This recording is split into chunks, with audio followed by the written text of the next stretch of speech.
the short version. So are we opening this up for others to share tonight as well, their testimonies? Or yes. Praise. Everyone else is just praising. So make it the long version. All right, if you give me permission, I will do that. Yes. Okay. Well, to start out with, I have to go back to when I was born. Actually, before I was born.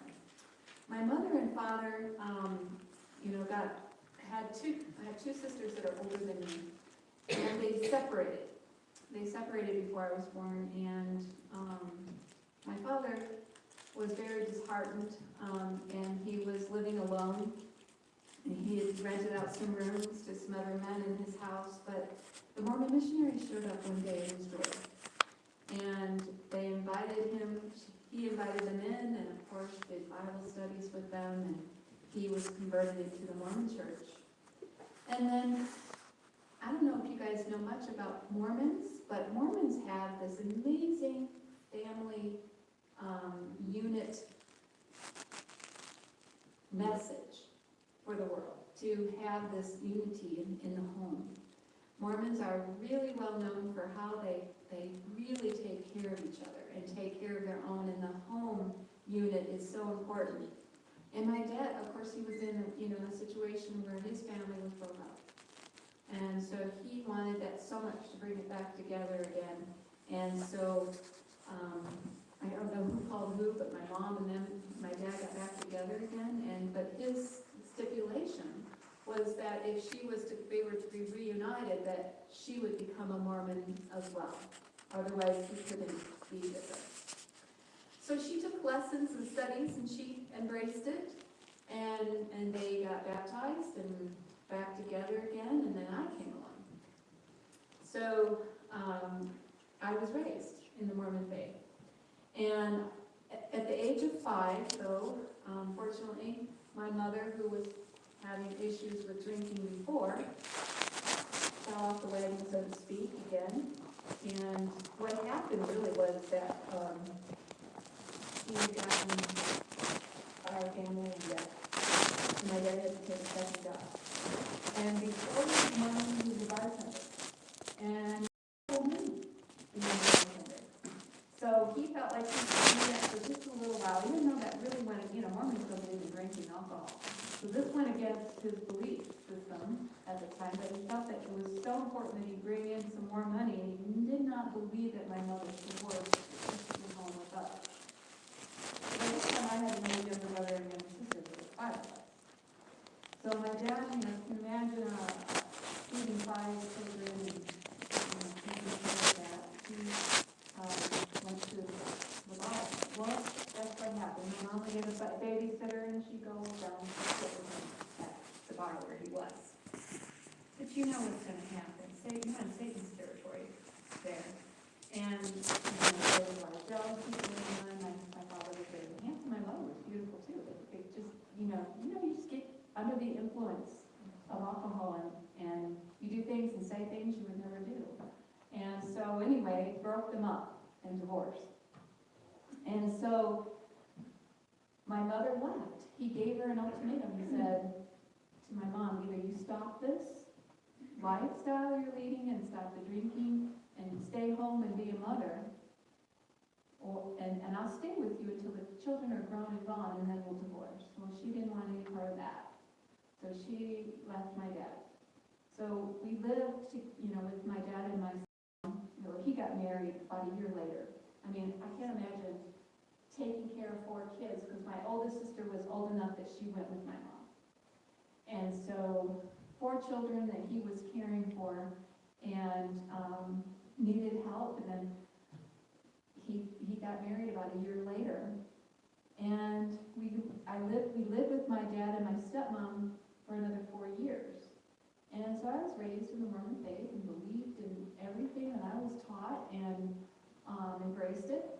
I remember when I was a tween, before the teenage years, we would go on youth night, and they'd have a time of teaching and then a time of playing. And so I loved going. I loved going, and we lots of children. And they would teach us all of these things, and basically, you are just, you know, you don't open up a book, they just tell you what to believe.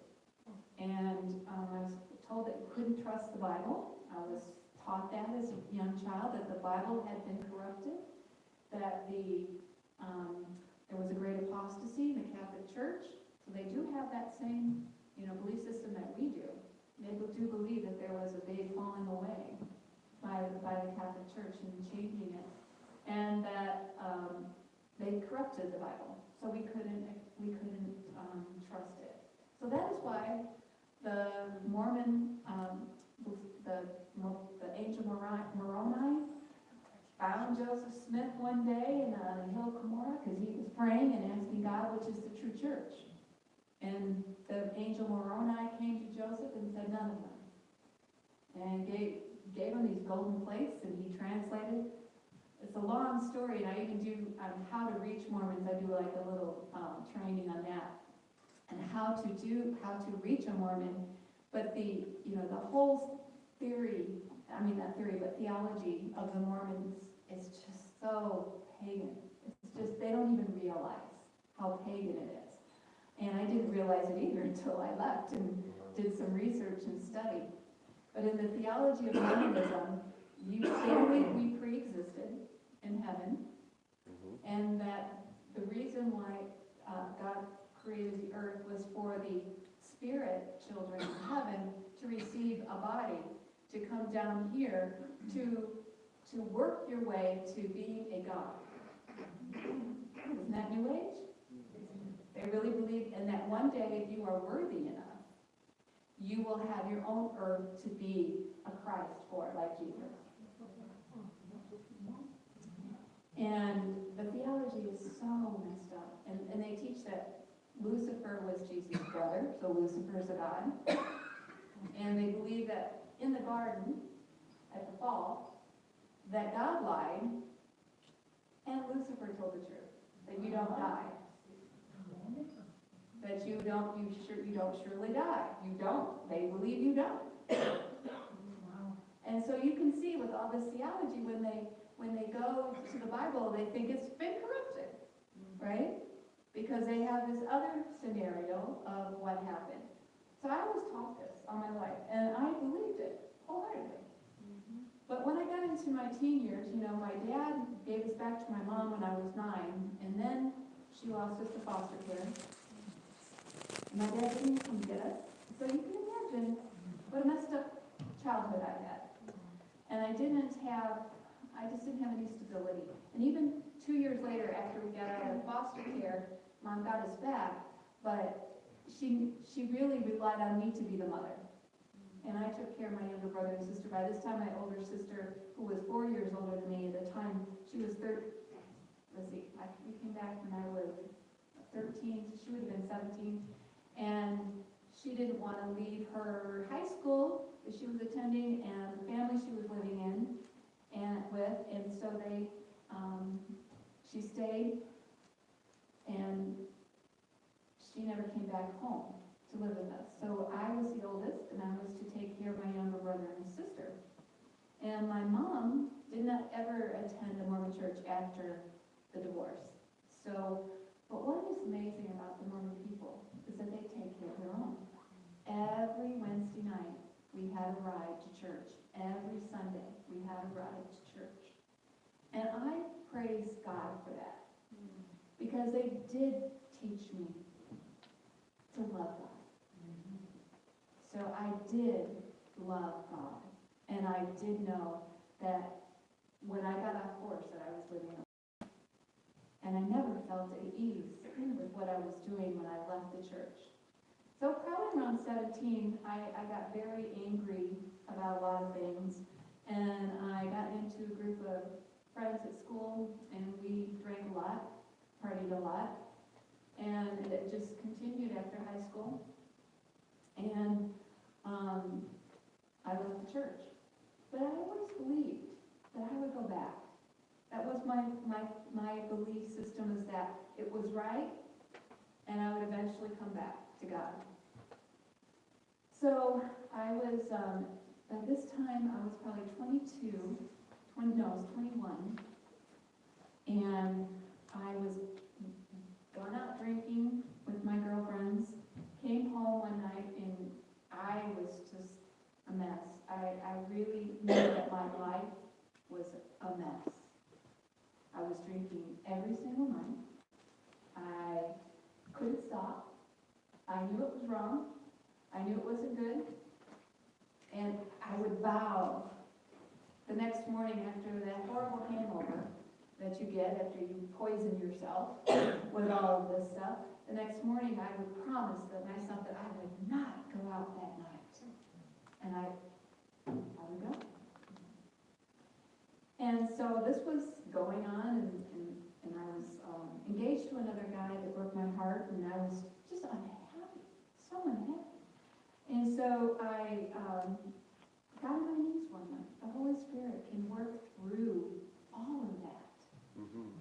And I just knew that what I was doing was so wrong. And I just remember that night, I got down on my knees, and all I could say was, God, help me. God, help me. I couldn't even pray, but I just asked him to help. Well, that just releases God's hands. They're tied to that point, you know. He can woo us to a certain point, but he has to respect our decisions. So because I asked for help, because the Spirit guided me to do that, and I asked for help, God then could really help me. So I had, previous to that night, I had decided that my life was a mess, and I was moving to Phoenix, Arizona, where my sister lives.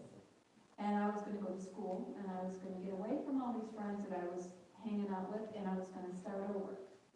I just felt like that would have been the best thing for me to do, was to get out of Dodge and start fresh and get schooling done. And so that was my plan. And so I began putting out resumes all over town, trying to get a better paying job so that I could save more to go. So in the process of doing all that, I didn't get one. And it was probably 6 months before that I got this telephone call one night. I put an application in at the LaPorte Hospital in LaPorte, Indiana. I put an application, and I got a call one night from a man who was looking to ask me if I was still interested in the job. He had pulled all the old applications, and he had mine sitting there at the desk.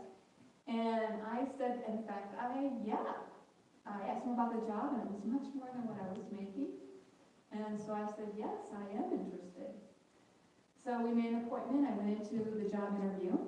And as we went through the job interview, we just clicked, just like this. I can't explain to you how this happened, but I just could not get out of my head that I was going to marry this man.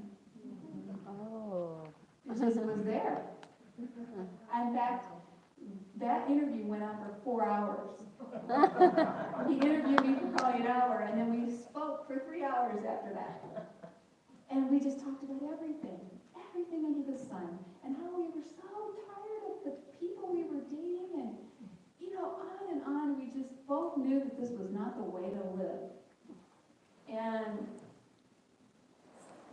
as you can kind of guess, it was this gentleman right here. And so I went home to my roommate, and I said, I just had the most incredible day to day, and I told her about it, and I said, I'm going to marry this man. And she it was on me.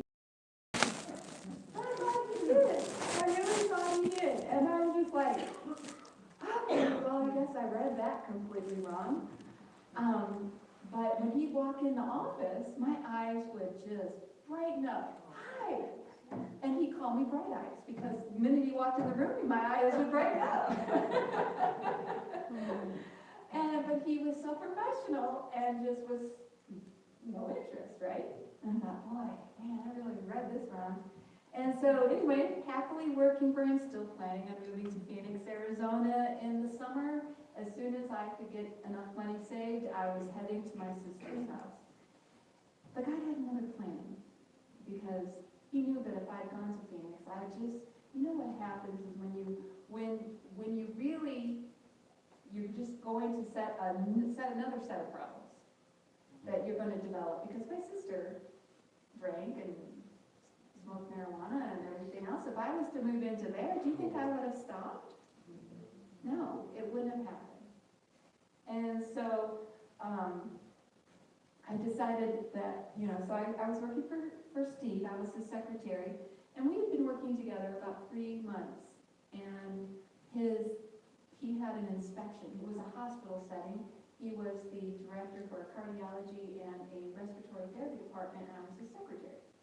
And so he had a inspection coming up, and he needed to get the policy and procedure manuals up to snuff.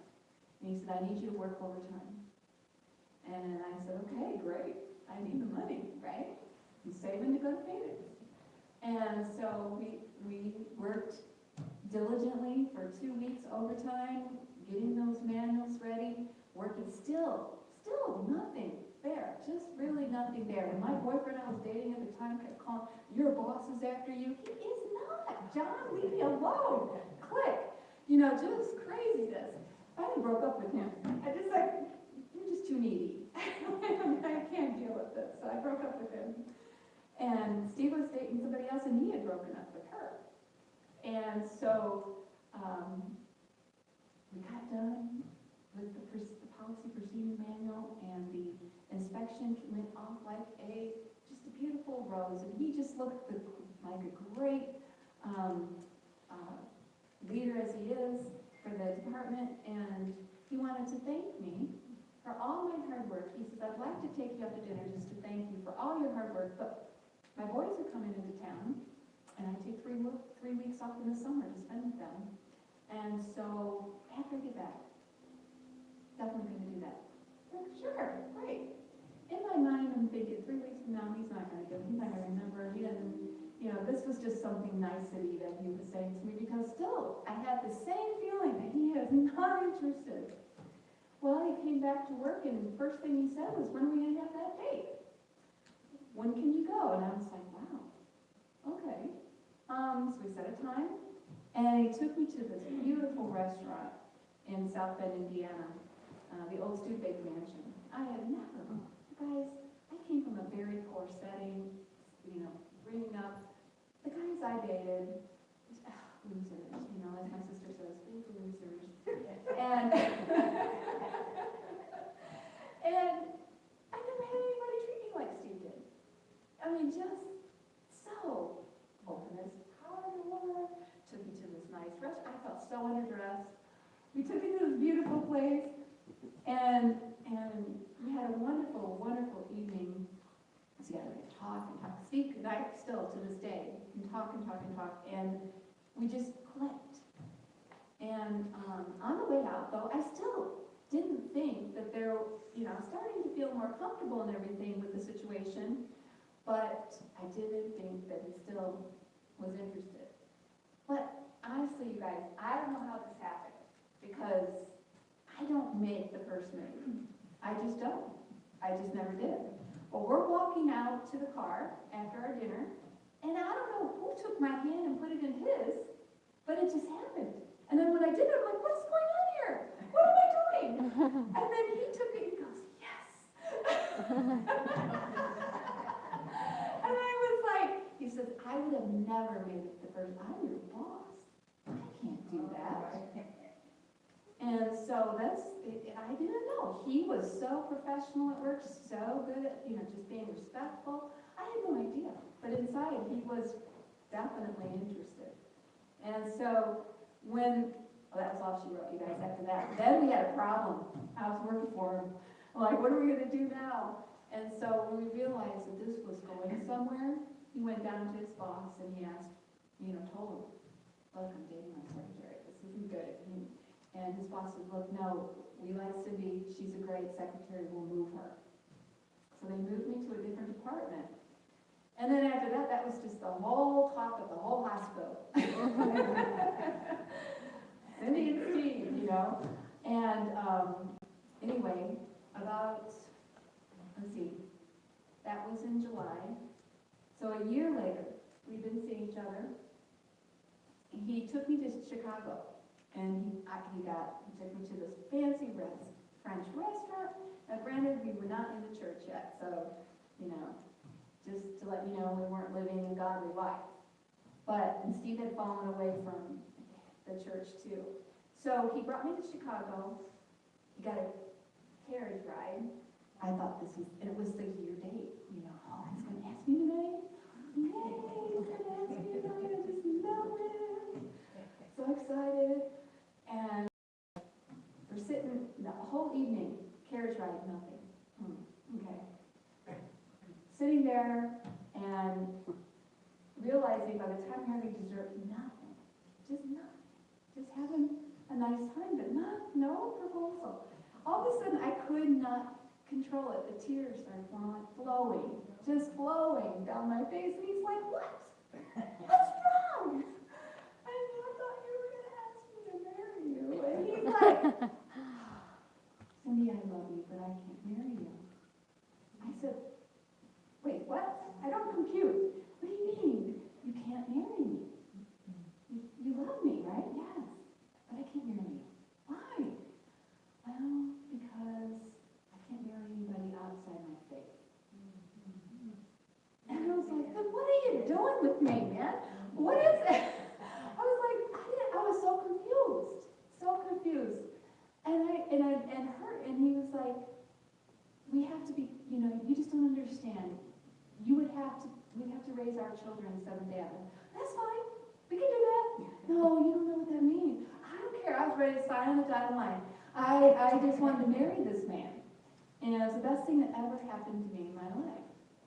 And I realized, he was like, Cindy, you just don't understand what that means. He says, I tell you what. He says, why don't we study your religion, and we'll study mine, and whichever one we decide is right, we'll join. I said, yes. I said, absolutely, let's do that, because we're going to be a happy little Mormon family, I just know it. So we did. We had the Mormon missionaries with the pastor come over one night a week, and then we had the Adventist pastor come over and study with us one night a week, not at the same time. And so I'm studying back and forth, learning all these new things. And of course, I got to backtrack. Before I met Steve, when I was single, I was living in an apartment right next door to a health food store, owned by an Adventist family. And I didn't have a car, I was very poor, so I walked to work every day, and I walked right by the health food store, and the owner of the store would sit on the step and talk to me every time I went to go by. And then one day, he knew I didn't have a car, he's like, could you use a part-time job? I need someone to bag and, all the bulk food that I get in. I'm like, yeah, I can take a part-time job. And so he hired me, and then his family embraced me, took me up, they lived above the health food store, and took me upstairs for dinner, and first time I had meat analogs, I was like, this isn't bad. And he's like, oh, I'll make you a steak, that's what, I'm like, no, I'm fine, this is good. Never been a big meat eater, ever even, I always like the sides more than the meat. I eat a little, but I prefer the potatoes and the vegetables and all of that. And so, I started being their babysitter for their kids so that they could go out. And one night I was upstairs at their apartment above the store, and she came to me with a book. And she gave me Cosmic Conflict. You guys ever seen that version of the Great Controversy? And so she gave me Cosmic Conflict, and when she handed it to me, she said, this is a book about good and evil and how good triumphs. I said, sounds good. I was an avid novel reader, so it looked like a novel because it's in a novel format. And so I said, sure, yeah, I love that book. Thank you. Well, several times I tried to read it before I met Steve, and it's just like zoom, zoom, zoom over my head. Just too much, for me at the point. But I always felt impressed that I needed to read this book. Don't know why, but I just felt that way. So I kept it in my nightstand. And so then later, and also the guy that owned the health food store, they had a volleyball team. We lived right across the street from the YMCA with the church members. So I used to play volleyball. So he's like, you want to join our team? And I'm like, oh yeah, that sounds like fun. Just cross the street to the Y and we play together once a week. And I get a good exercise and enjoy it. So I got to know some of the members of that church. It's so interesting how God was just lining things up. So, unbeknownst to me, I didn't know what the book was. So now we're studying. Go back to where we were. We're studying. And Steve and I always, every weekend, let's go do this, let's go do that, let's take a trip, let's go here, let's go there. It just took me, Steve just opened my eyes to appreciate nature. I was a city girl. I lived usually most of my life above a bar, in a cockroach-infested slum. This is what I grew up in. So when Steve took me to all these beautiful places, I didn't know at first how to appreciate nature. I just didn't know how to do that. Steve gave me that. He showed me how beautiful God's nature was, and he'd just take me places to show me things that I'd never seen before. And he also was very romantic. Always buying me beautiful dresses and coming home with flowers. And whenever there was the florist guy coming up to deliver flowers, nobody would even look at the car and go, Cindy, you got flowers. Everybody in the office knew they were always for me. And he just was so, so good to me. And so one weekend we decided we're going to Milwaukee Zoo. He says, Cindy, this is in the midst of studying. Cindy, grab a book and read to me in the car. So I go to my nightstand. First thing I see, oh, there's that book. I haven't read that book. That'll be a good book. So I grabbed the book. I didn't even know what I had. He didn't know I had it. He had no idea what it was. So, he'd been out of the church before. He never seen the Great Controversy packaged that way. So I'm in the car reading to him. And it's all about the fall of Jerusalem, right? And he's like, wait a second, Cindy, wait a minute. He goes, look inside the title page. Was this ever entitled The Great Controversy? And I looked in there and I go, yeah. Or first he asked me if E.G. White wrote it. And I'm like, yeah. And then he says, look at the title page. And I'm like, yeah, how did you know? How did you know that? And he goes, Cindy, that's an Adventist book. Where did you get that book? And I told him, I got it from the neighbor. And he said, wow, that's a heavy book. He goes, that is a really heavy book. I don't think you should read that book quite yet. Let me get you another book. I'm like, what are you hiding from me? The first thing I thought is he's hiding something. I'm like, I was determined, I'm going to read this book because he's hiding something about his religion in here. So, reading on, I could not stop reading. I could not turn off. I couldn't put the book down, We went to Milwaukee, did go to the zoo, but all in the hotel room I was just reading in the car, reading. And he was just like probably sweating bullets because this was big, And you get to the 3rd chapter, the era of spiritual darkness, and I'm reading the change of the Sabbath, and I'm like, what? How can this be right? In the Mormon faith, they call Sunday the Sabbath. Not every other Protestant church does that. But they do. They call Sunday the Sabbath. And we kept it. We turned the TV off. We didn't go shopping. We didn't go out to eat. We went out in nature. So Sunday was the Sabbath. They kept it. And I don't know how it is so much today. Almost a lot of places have been more and more worldly on Sunday. But I don't know, Mormons are pretty call that a sacred day. And so I said, Steve, no way. How can the whole Christian world be wrong? There's just no way that this could be right. And he says, Cindy, it was changed so long ago, and Sunday is such a tradition that it's really difficult to change it. And I said, but the seventh day is Sunday. He said, Cindy, have you looked at a calendar lately? I'm sitting there in the car. I'll never forget that. It was just like, light bulb went off. And I'm like, what? I was so confused. But I kept reading. I had to keep knowing. And as I kept reading and reading about the Reformation and everything that happened and what this church did to people, I was just appalled. Absolutely appalled, and I could not stop reading. So that next week, the Mormon missionaries come over. And they sit down with us, and they say I say to them, you can't believe what I'm reading. This book is amazing. I'm telling them everything about the Sunday changing from Saturday to Sunday and how this all happened. I'm telling them all about this. And meanwhile, Steve, every time they come over, Steve, grew up in a very, very astute Seventh-day Adventist home that taught him well. And he went to Seventh-day Adventist schools all his life.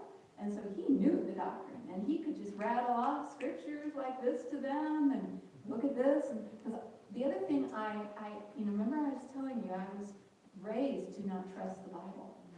But after reading this book, I realized that it wasn't that they changed it, they suppressed it. It wasn't that they, changed anything, they just wouldn't let anybody have it. And so when the Mormon missionaries came over and I told them everything, and I actually gave them a copy of the Great Controversy. I gave it to one of the Mormon missionaries. The pastor was there too, the bishop, they call it, of the church. And I said, if you can show me from the Bible, I said, I don't want to see this out of any other one of your books, but out of the Bible that Sunday is the day to keep. If you can prove it to me, I'll be in church next Sunday. They were so excited. They said, well, we're not prepared to do that, but we'll be back. I said, okay, see you next week. Well, guess what? They didn't come. They didn't show up. I started calling. Are you guys coming? No answer. Nobody returned my calls. I called the bishop. Nobody returned my calls. Nobody would come. Wow. Just left me like, just nothing. So I kept studying with the Adventist pastor, and I kept reading the book, and I realized, wow, this is truth. I couldn't get around it. And I just knew that God had put us together. I knew that from the day I met him. So I could see God's hand, and then I went next door to Seventh-day Adventists, and I got this book, and here it is, and you just see the wayward marks of God and how he leads you in your life, and you can look back at them a whole lot easier than you can as it's happening. And so as I embraced this beautiful message we have, I was just amazed at what I was learning, and I kept studying, and we started studying. I think it was in the summer. It was right after our year anniversary in July. Started studying. I was baptized by that Valentine's Day, and so was Steve. We got rebaptized together at Valentine's Day. We got married in October, so we had the fastest engagement. Everyone thought I was pregnant, but I was not pregnant. We just knew we were living in sin. We had to make this right before God. And we needed to do it quickly. But, I wanted a wedding. I didn't want to just go before the justice of the peace. I wanted a wedding. I've always, girls, they always dream of their wedding and what they want to look forward to. And I wasn't just going to go to the justice of the peace. I wanted a church wedding. I wanted to go before God. I wanted to do this and that. And so we put a wedding together in 6 weeks. So, I forgot to tell you the story how he asked me. So we're studying, right? We're in the middle of all this. And it is September. So this was July when I was crying because he didn't ask me. So 3 months later, in September, we always went out on our month anniversary on the 16th of every month, because that was the first date we had. So on the 16th of September, he took me to another beautiful restaurant. And I said, yeah, he's going to ask me. I just know it. Because August went by and he didn't ask me. I was so disappointed. And September came on, he is not going to ask me. I just know he's not going to ask me. He's got this big old box in his pocket, doesn't look like a ring. He's not going to ask me. I just know he's not going to ask me. And so, of course, that's before, I wear rings now, but that was before that came to that part. But And anyway, so we go to this restaurant, we sit down, and I got an attitude. I just have a terrible attitude. I'm not nice, I'm really rude, and I'm sitting there and I'm thinking, wait, another month. You know, I'm thinking, why isn't he asking me? Here he knows I'm following this, you know. I was so frustrated. And so he gives me his card, and we exchange cards, and then he gives me the box of chocolates. And I thought, oh, it's in a chocolate someone. Thanks, there's a box inside. Those were expensive chocolates. What are you throwing them to the side for like that? I was like, you know why. And he says, you need to look at your card again. So I pull out the card, and it says, with all my love, Steve, ... And he says, what does it say? And I just read it to him. He goes, well, what does ... mean? I said, to be continued. He gets down on his knees. Wow. In front of everybody in the restaurant. By this time, I feel like a heel. Because I have been so rude all night. How could he even ask me, right? I'm just crying, and everybody around is clapping. And of course, the answer was yes. And I was so happy. But I don't know why he asked me after I was being so mean. But he said he had to get the box of chocolates to hide the ring box. So anyway. So then, so that was September. We got married October 26th. We had 6 weeks. Boom, boom, boom, boom, boom. Boy, I put it all together fast. He likes to tell everybody she had it all planned. It wasn't that she put it together in 6 weeks. She had already planned her wedding. She had it already what she was going to do. My sister was coming. We had even a weekend we picked out, and she could come then, and she was in my wedding, and her daughters were going to be my flower girls. We had dresses picked out. We all ready to go. And I was getting really frustrated because he hadn't asked me. And so, anyway, that night before we got married, sitting in our apartment, my sister and her husband, who are very faithful Mormons to this day, were sitting at the kitchen table trying to talk me out of it, saying, you're going to be unhappy. And I said, Linda, this is the truth. I'm not marrying him because I want to marry him, so I'm just converting for Steve. I believe this. And she said, and then her husband really chimed in, and they put so much pressure on me that night. And I just looked them square in the eye, and I said, I am sorry, but Mormonism is wrong. You are works related. We are saved by faith through grace through faith. Through our faith. I can't believe that anymore. Boy, they were pretty upset. And I wasn't upset, but I was just like, this is my wedding night. Why are you doing this to me now? So anyway, got married, and things were going well for a couple years, and then Steve got a position in North Carolina. And during the time that we first married, it was stressful because he decided he needed a better paying job so that when we had children, I could stay home. So he needed a better paying job for that so we could still have what we needed with only one income. So he went back to school, and he was doing full-time master's business while I was still working too, and we hardly saw each other. It was really hard that year. And then his son, he has 2 boys from previous marriage, his one boy wanted to come live with us. And, I mean, how can you tell him no? You can't do that. That's my husband's son.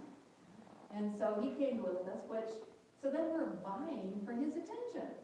We're newlyweds, and his son hadn't lived with him in years, and any little time he had, we're jealous of each other. So you can imagine the stress and the fighting and the carrying on that went on in the house during this time.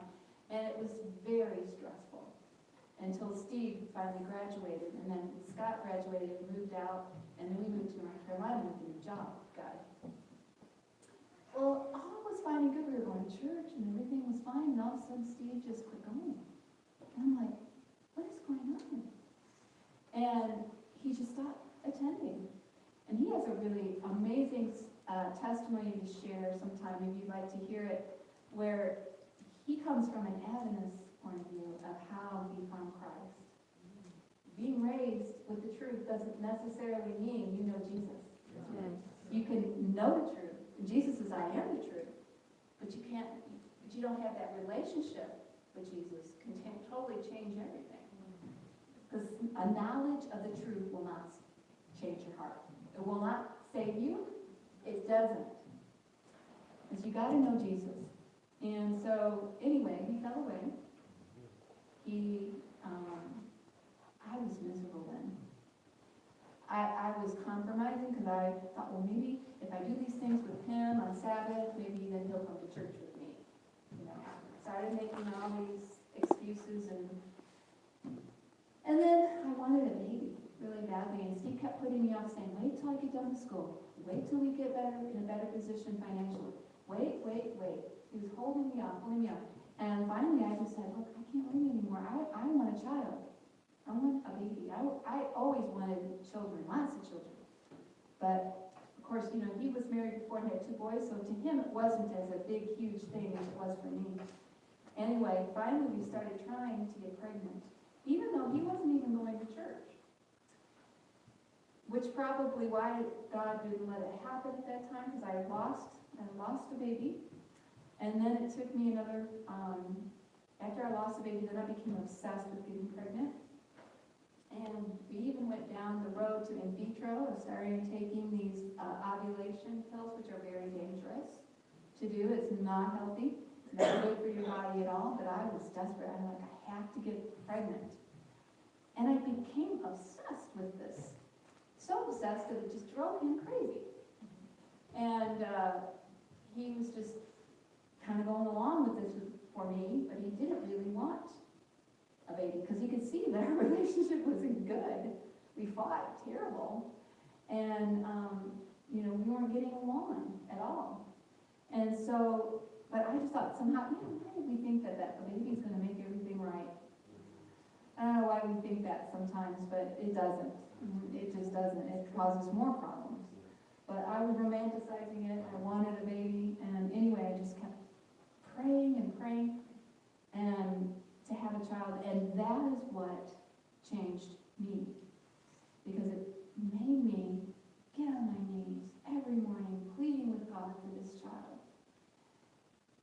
Then I read the story of Hannah over and over again, and I begged God. I said, God, if you give me a child, I want a girl, because I knew Steve wanted a girl. He had 2 boys. I said, I want a girl for Steve, and she will know you as soon as it's possible for her to know you. I will teach her all about you. And she's going to be this mighty warrior for you, God. And I'm going to do all these things for you. Please give me a child, please. And her name is going to be Hannah, because of the story. And Hannah means grace. And it'll be a gift of grace from you, God. And I just had this all planned out, and just making all kinds of bargains with the Lord over this child. 4 years go by. Nothing. And finally, I should say it was 4 years before I had her, but about 2 years into all of this obsession, the Lord got a hold in my heart, and he told me, I was starting to do visitation to people through the church, and I met this lady that I asked her to pray for me to have a child. Everyone I talked to, pray for me, I'll get pregnant. Pray for me. So one night, she calls me out of the blue and says, Cindy, I got to tell you something. God told me to tell you something. And I said, what's that? She says, she wasn't even a Seventh Adventist, but she watched one of our TV media programs, and that's how I met her. And I go over there and we study and pray together. And she said to me, Cindy, God told me to stop praying for you to have a child, not now. So she says, I didn't get the idea that it was never, but not now. Well, God knew that the home life was a mess, right? And so I was just, I hung up the phone with her, I was just crushed.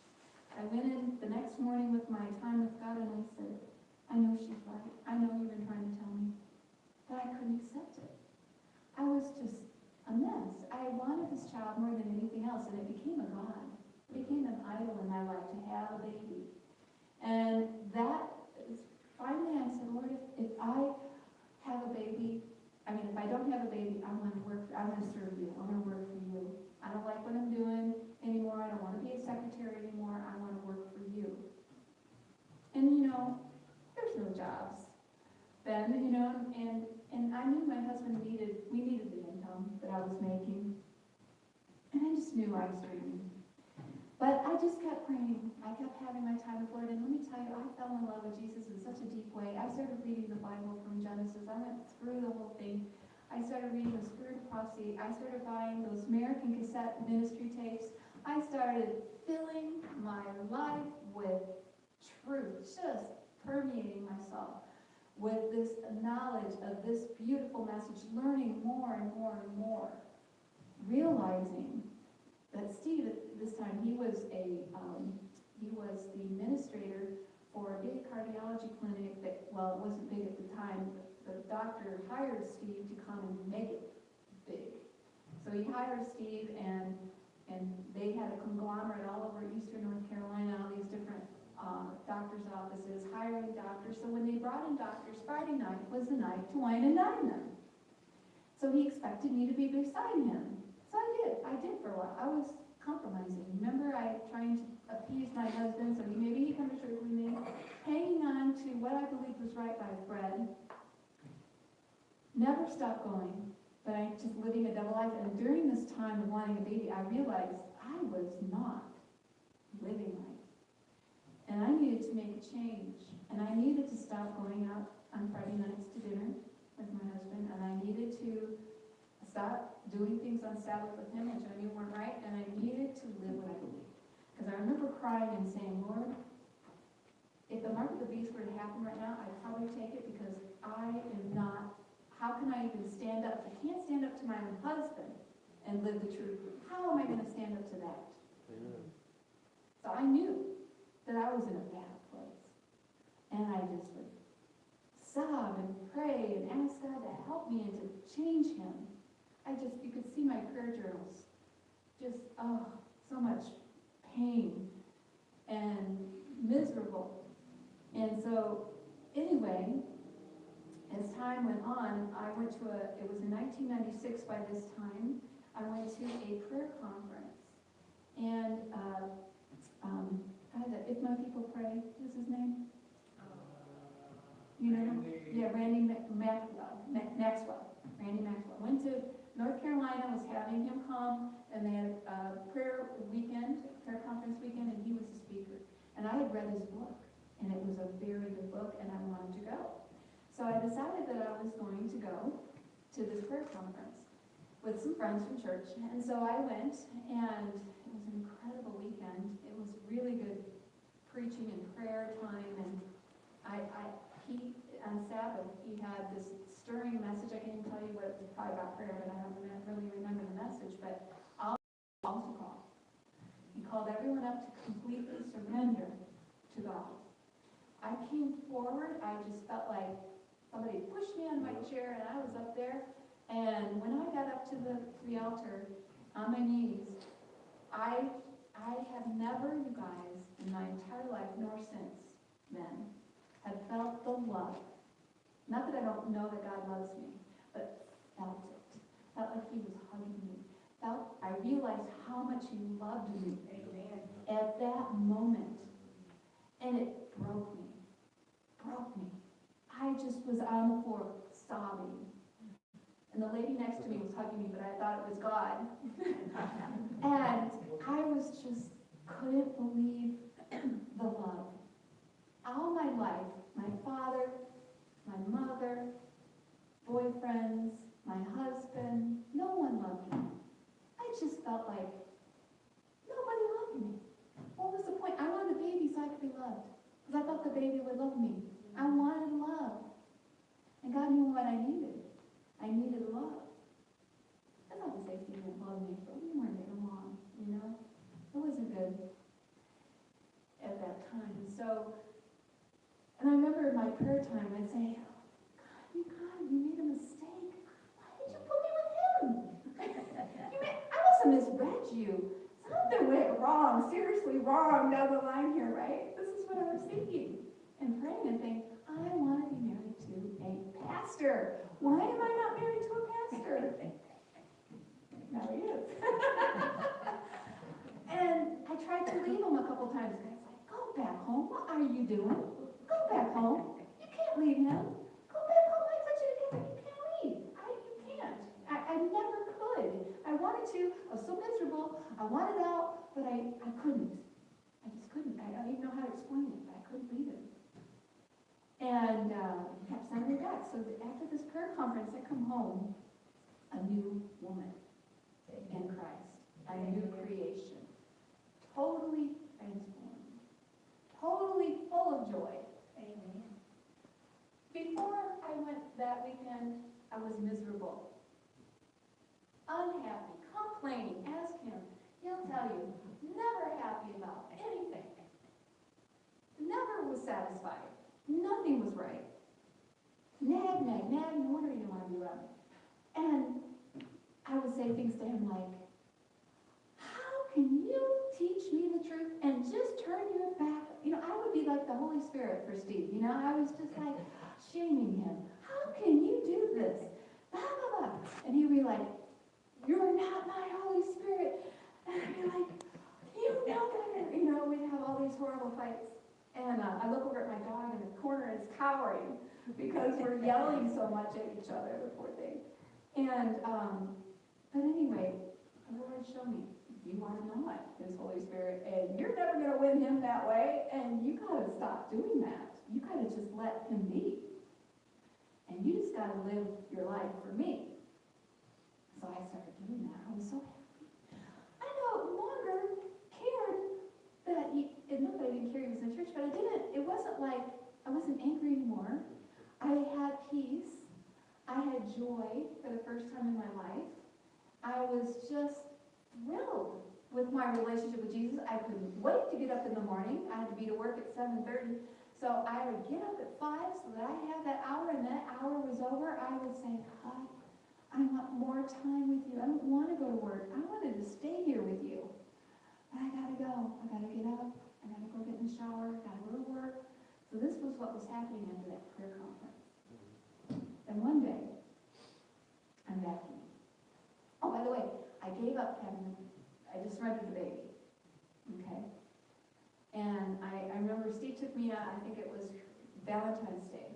Because I went to the prayer conference in March. So yeah, it was February, Valentine's Day. He took me out for dinner. I was sitting there and I told him, I said, God told me, no, I'm not to have a baby. I'd be probably a bad mother anyway. So I've just given up. I'm not going to worry about it anymore. So that's what my decision was. And Steve had tears going down his face. Because he knew how badly I wanted the baby. So you saw that, you know, I was surrendering. And so then I come back from the prayer conference, a different person, he even said to me, who are you and what have you done with my life? and then I'm vacuuming one day. All of a sudden, I hear God clears the bell, quit your job and work for me. And I'm looking around, and there's not a soul in the room, and I heard it. I was vacuuming, the vacuum unplugged itself, and I wasn't even pulling on the cord. It unplugged, and the phone rang. Boom, boom, boom. 3 things happened just like that. Ran to the phone, answered it, and there was no one there. I felt the Holy Spirit like I never felt it before, and I put the phone back on the hook, and I said, I got on my knees right there beside my bed, and I said, God, you're calling me to what? I just knew He was telling me this. But I knew that people were going to think I'm nuts if I tell them that I heard a voice telling me to quit my job and work for Him. But then I also remembered from my listening to a lot of godly pastors on the cassettes that we couldn't trust impressions, that we had to put it to the test. So that is exactly what I did. The next morning I got up to read my devotional, and it was John 15:16. You did not choose me, but I chose you, and appointed you that you should go and bear fruit, and that your fruit shall abide, that whatsoever you ask of me ask the Father in my name, he will give it to you. And I was just like, I couldn't believe what I was reading. Because I was asking God to show me if it was indeed him that called me. And my devotional next morning was, yes, it was me. I did choose you. You didn't choose me, I chose you. And I kept calling him. And I remember the tears, and I was just like, confirmed it. I know now, it's in the Word. He called me. But to what, Lord? What? What am I supposed to do? Quit my job? All I can hear is echoing in my mind, quit your job. Quit your job. Wow, what do I do? So I went to my pastor, and I know the scripture that is safety in a multitude of counselors. So I went to my pastor, and I told him the story. I thought he was going to become nuts. He said, no, Cindy, God is calling you. I see it. He's calling you. Really, you see that? Oh, yeah, I see it. Went to the head elder. His name is Jim. I know there's a lot of Jims. Jim, do you think, I told him the story, do you think God is calling? Yes, Cindy, God is calling you. I was like, wow, this is amazing. Quit my job. I went back to God and said, okay, God, if I'm going to do this, my husband's got to be on board with it. Because I'm going to have to quit this job. I make about $40,000 a year. That's a lot of money to walk away from. And I asked the pastor, is there any paying, there's no paying job. You will be making no money, but I'll put you to work, Cindy. I will send you to the lay pastoral, or I think it was lay pastoral assistant or something, seminar. I will get you trained. I will put you to work. I'll have you preach. I'll have you do prayer meetings, because we had, several churches. But I'll put you to work. I was like, oh, that sounds awesome. I want to do this. And so, but I had to ask my husband, who was out of the church, to quit my job. I was really nervous. So the night I decided I was going to ask him, Steve comes home, and I said, I got to talk to you. We're standing in the kitchen, and I told him the story. He didn't even know. It had been weeks had passed, and he didn't even know that this had happened to me. And I said, you're going to think I'm crazy. And I said, but I have to tell you, please don't say anything, just listen.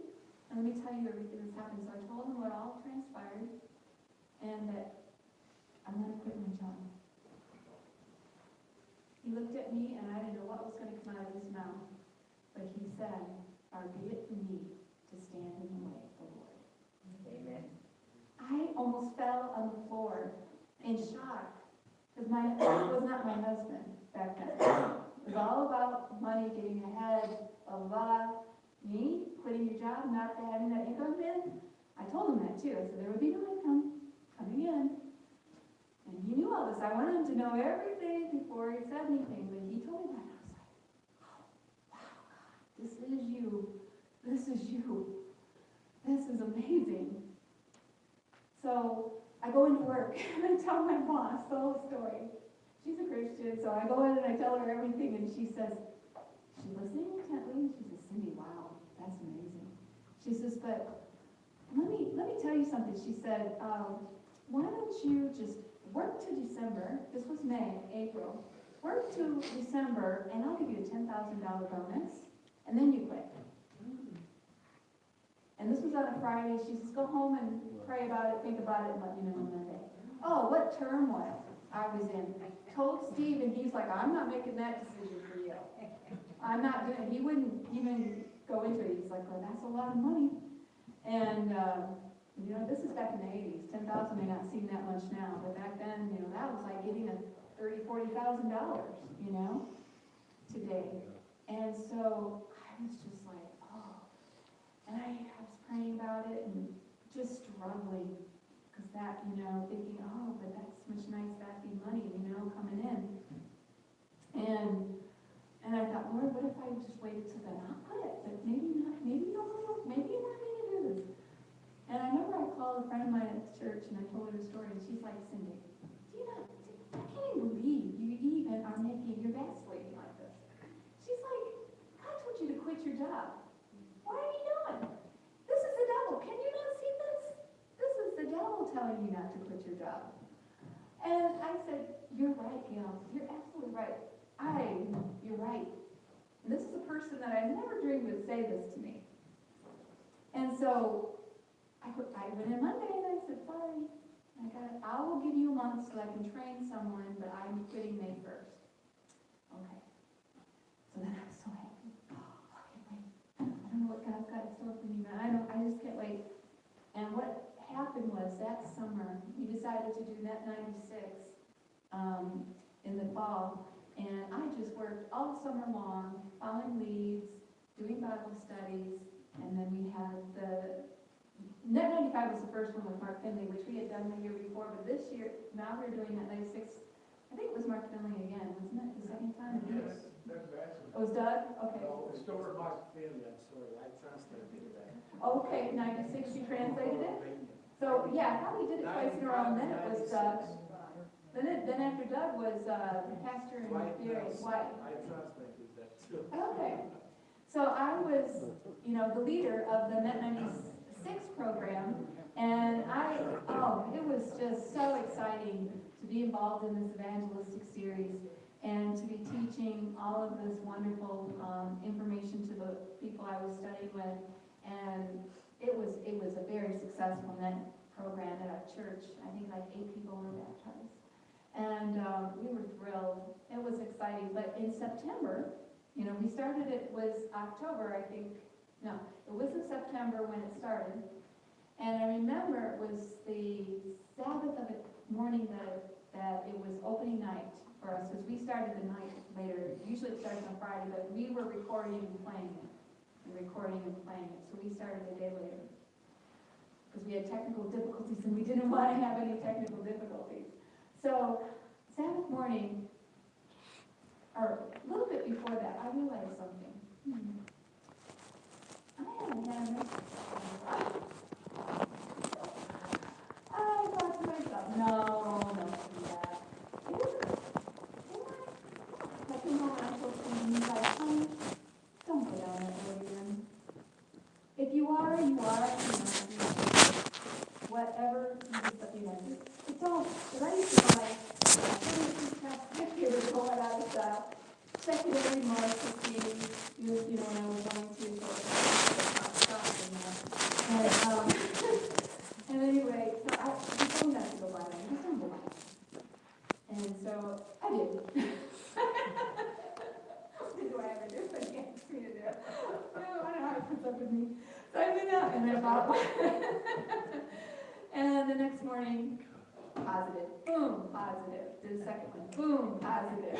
And I went into the bedroom and I jumped on him. It was Saturday morning. He wasn't going to church then. Yeah. I jumped on him. I'm pregnant. And he looked up at me. And I woke him up and he was like, wow, you got what you wanted. And I said, Steve, why now? I've been working 4 or 5 months with God. Why am I pregnant now?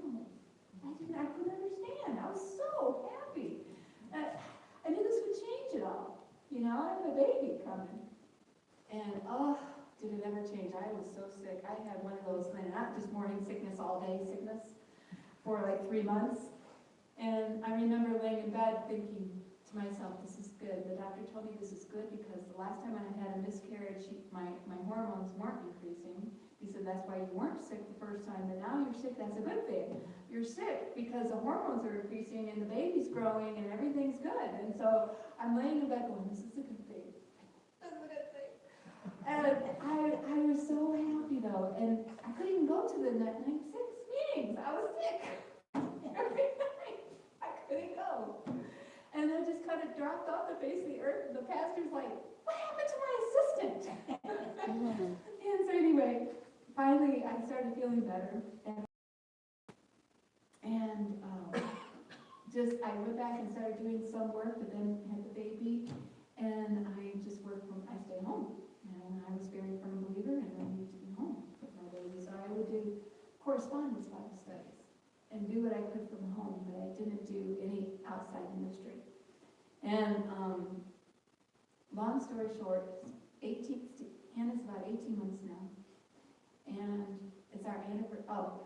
We went to go see my mother, and I was listening to, was it Lewis Walton who did that series? Louis Walton did the series on the Great Week of Time. And oh, it was so good. I don't know if you guys have heard that, but it's so good. Oh, G. Edward Reed, not Louis Walton, G. Edward Reed. And I was listening to this series, and I just couldn't stop listening to it. And he was taking me to, we were living in North Carolina, and so he was taking me to Raleigh to the airport because we were going to go see my mom. And I was taking Hannah with me. And I left the CDs, or not CDs, tapes, because that's, this is a while ago. And I left them in the car. Nonchalantly left them in the car. And I asked him on the way to the airport, do you mind, I'm on the last tape, do you mind, I really want to hear the rest of this before I get on the plane. Do you mind if you listen to this on the way? And oh, I forgot to tell you one important thing. Before Hannah was born, I went to Steve and I said, honey, I don't want our child to grow up in a divided home. I know you don't want to go to church, but would you go for her? And he said, yes, I'll go for her. So he would take, I would do my ministry, he'd take Hannah, Sabbath was my day to work. He took Hannah, took her to cradle roll, he took care of her at the service, and as soon as before the amen, he was whoop, out the door. And he didn't want to socialize with anybody. But I had the whole church praying for Steve. And so I could see him softening. And when Hannah was about 18 months old, he invited me out for our anniversary, and we're sitting at the table, and he's like, I gotta tell you something. And I was like, oh no, what? And he's like, you know those tapes you left in the car? He said, I listened to them. And he said, the last tape said, what's holding you back? Give everything, surrender. And Steve had never done that. I'm giving away part of the story. And he says, I gave my heart to God.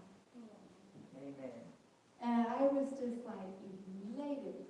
Because I knew, he was coming to church anyway, but I didn't think he was just doing it for Hannah. But then we started Bible studies in our home. We had 4 Bible studies going on every week. He was an elder. We were just so happy. I just was so happy. The Lord gave me a child. He gave me my husband back. We had this happy home. Not a Mormon happy home. It was an Adventist happy home. And I was just elated. Just couldn't be more on top of the world over all of this. And Steve got rebaptized, and anyway, long story short, we were just thrilled. But then I get the Review and Herald, and in the magazine, it had an article about a new school that was starting up called Amazing Facts College of Evangelism.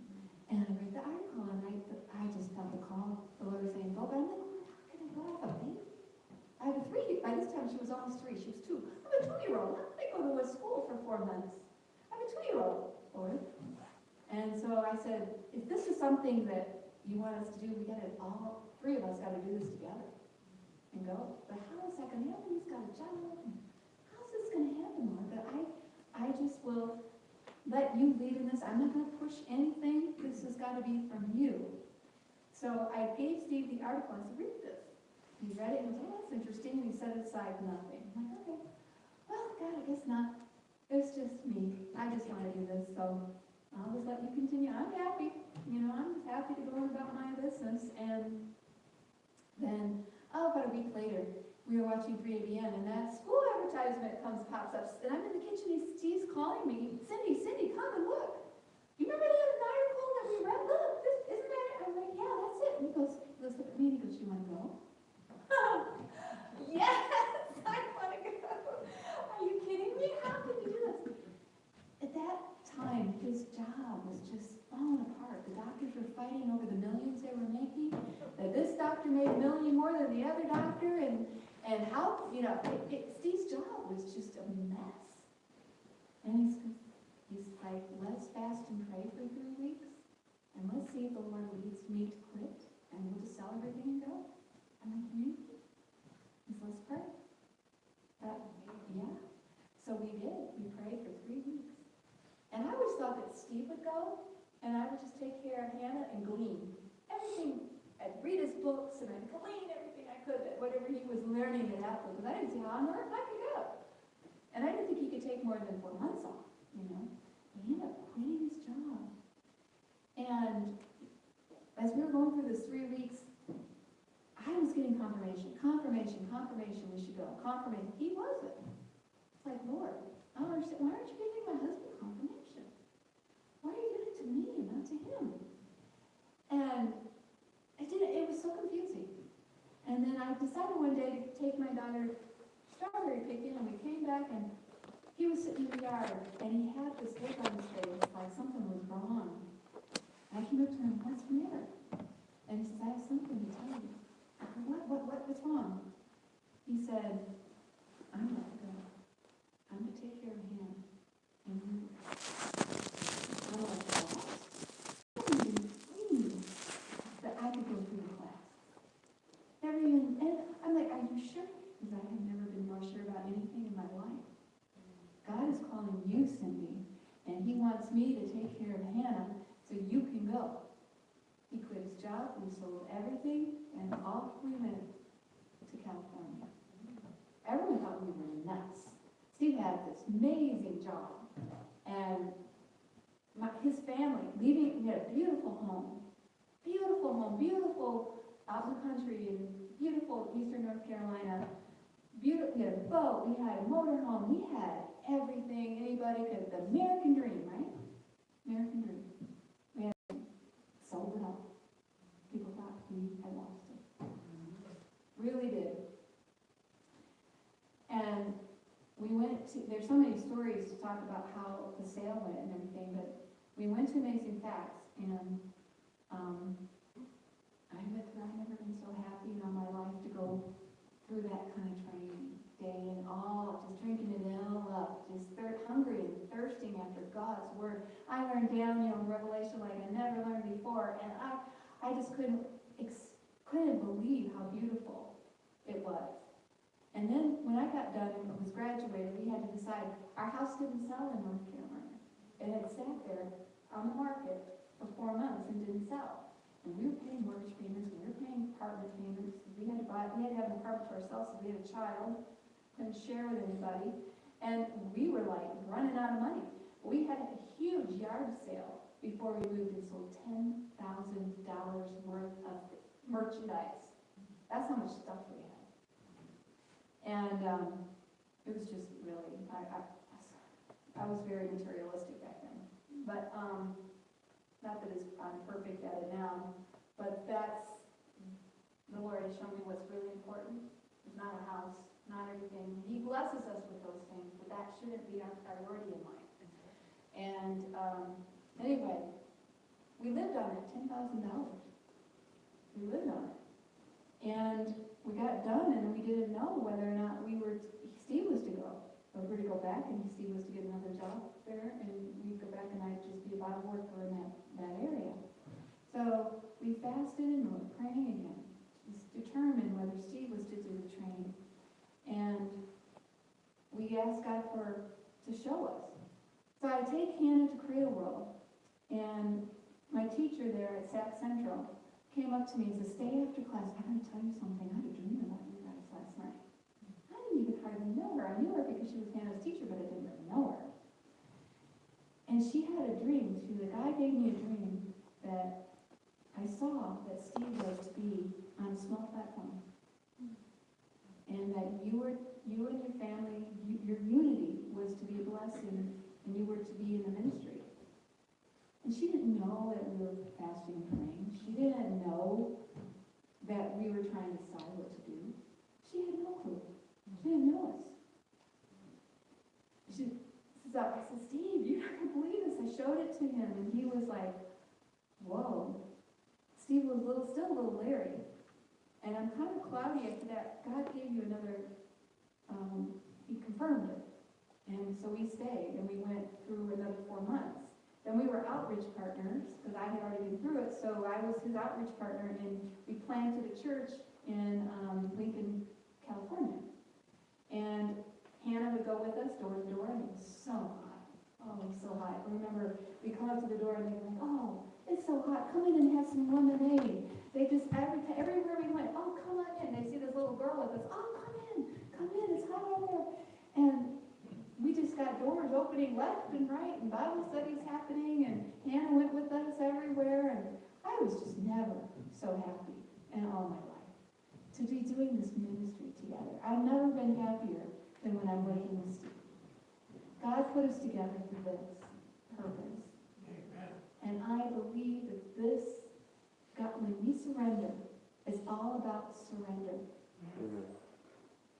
We got to give God everything.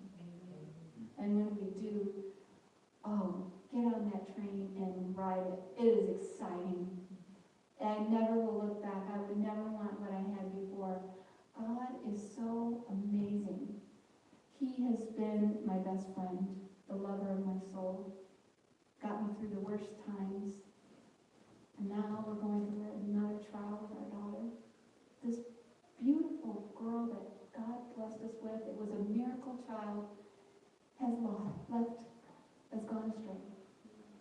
Doesn't even believe in God. How is that possible? Because Satan knows the only way to get us is to hurt us by getting to our child. We're leaving Friday to go see her. I would ask all of you to pray. I want Jesus to shine through us so strong to remind her of what she has walked away from. I just pleading for her salvation. And God has given me a verse. In Isaiah 60, verse 4, it says, one morning I knew something was terribly wrong with our daughter. And I didn't know what was wrong, and I was just pleading for her salvation. She was at GCA, going to school, and I knew something was wrong, very wrong. And I just wanted assurance that she was going to be okay. God, please help me. Just give me some assurance. Tell me that she's going to be okay. And Isaiah 60, verse 4 just came to my brain, like so strong. And I read it. Lift up your eyes around about and see. All they gather themselves together, they come to thee. Thy sons shall come from afar, and your daughters shall be nursed at your side. I said, Lord, what does it mean to be nursed? What is that? And he told me, look up nursed in the Hebrew. And the word is amon. Pastor, you might know this if you study Greek and Hebrew. But it's amon, and only one time is it ever translated nursed. Why? The man who translated the Bible and used that word I don't understand why, but 44 times it is translated in the Bible as believe. You're believe. Your daughters will be believing by your side. Faithful, 20 times. Faithful by your side. Established, 11 times. Sure, 7 times. Trusting, 5 times. Steadfast, continuing. This peace that surpasses all understanding flooded my soul. He promised me, and this was before we knew what was going on. He gave me this because he knew I had to have that. I hang on to this verse. I claim it always. I live for this verse because she was a precious gift. And I remember one morning I was crying so hard, and I said, Lord, heaven won't be heaven without Hannah. I was sobbing, and he said, I heard his voice again. Cindy and I know. I just sobbed, and I repented, and I said, Lord, she's my idol. I'm so sorry. She's my idol. Again, I got another idol. Isn't it amazing how God shows us these things in our life? He was saying, wouldn't you want to go for me? Even if she doesn't? Wouldn't you want to go for me? Is she worth for me? Oh, that cut my heart in two. And I said, oh, I don't want to be, yes, you're right. Help me. Help me take her off that altar. I mean, not an altar to sacrifice, definitely, but on the the most important thing in my life. Help me get her off of there. And I know she was more important than I think even my husband. That's wrong too. It's God, your spouse, then your children. That's the priority that our relationship should be. And I had it all messed up.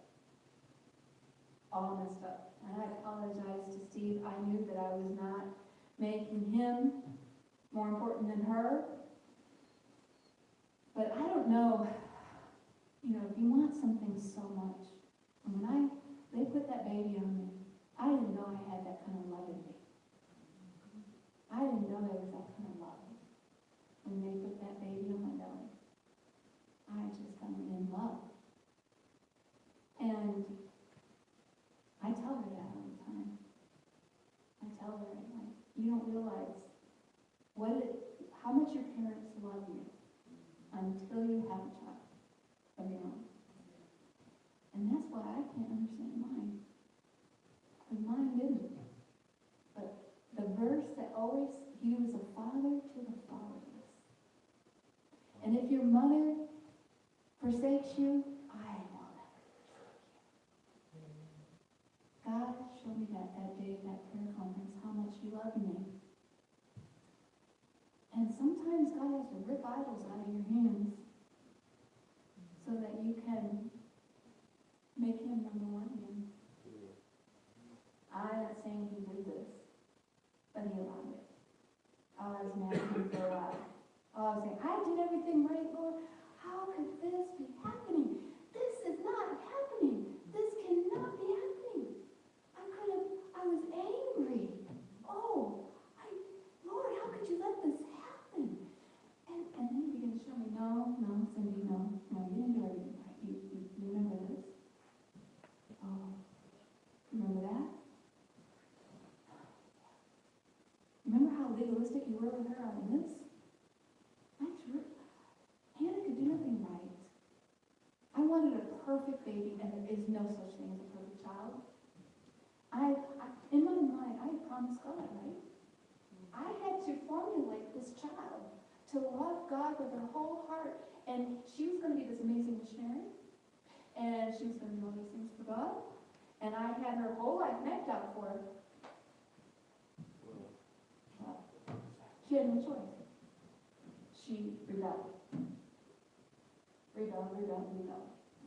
Her and I couldn't be in the same room, where she was done at the age of about 12, where if I said the sky was a beautiful blue, no, Mom, it's really more azure today. Nothing I said was acceptable to her, and nothing she said to me was acceptable to me. And we went through a really hard time, and she just gave up on God and gave up on religion. And I know now what God has shown me is that I was trying to make her into what I thought she should be. And God has a plan for each of us, and no one has a right to do that to anybody. He has a plan for each of our lives. And he gave me that assurance that she will be believing, steadfast, faithful by my side. Amen. I live for that. I know it's going to happen. I don't know how. I don't know when. But I believe it with all my heart. God is not a liar. It's impossible for God to lie. He wouldn't promise us something he can't produce. But it's all about our faith. Do we believe? It's like when Jesus went into Nazareth, he couldn't do any miracles. Why? People didn't believe.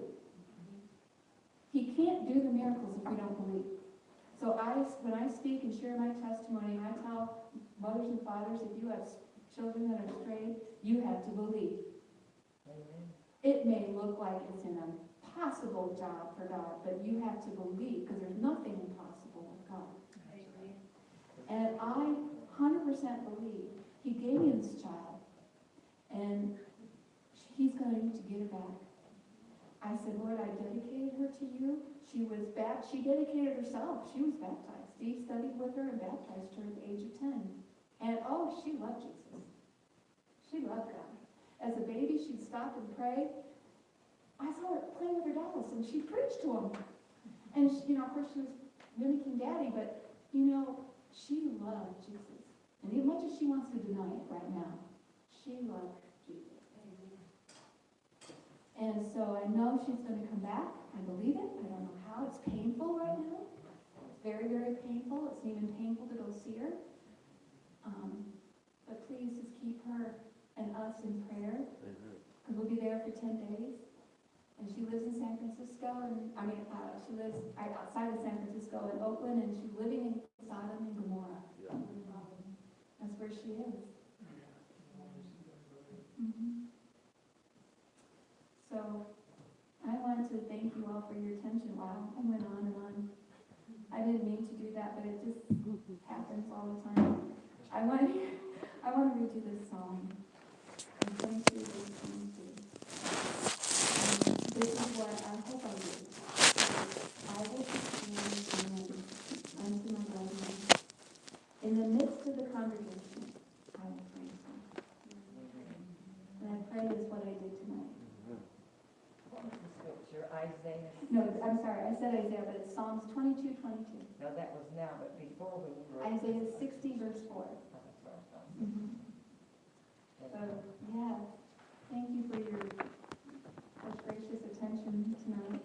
And I'd just like to, should I do a closing prayer? I think Mormon is going to sing. Okay. But you can't do it, but you can after she Okay. sings. Amen. Thank you so much. I wasn't planning on singing, but I got here and I found out I was planning on singing. This thing's really loud.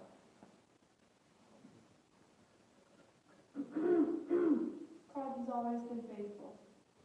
And this song is special to me.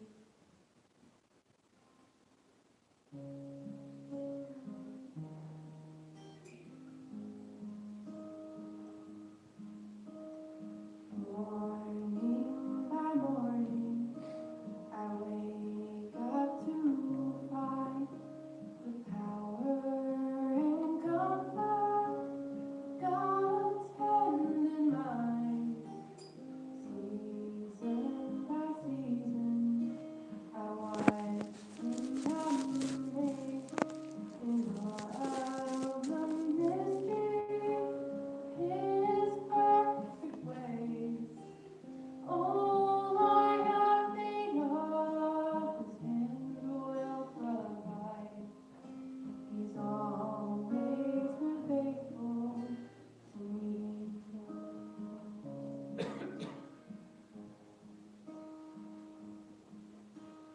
I can't remember a trial or a pain He did not recycle to bring me to gain. And I can't remember one single regret in serving God only, trusting His hand. All I have need of, His hand will provide. He's always been faithful to me.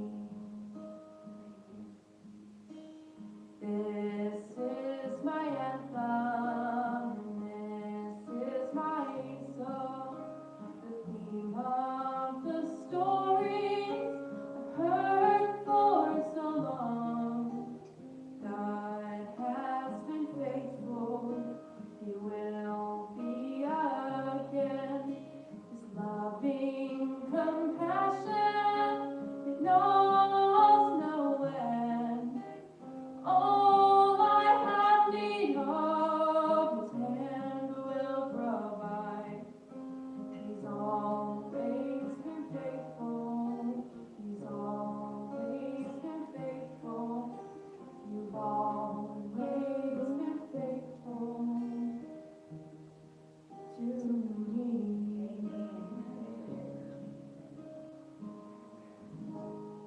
Amen. Wow. Praise the Lord.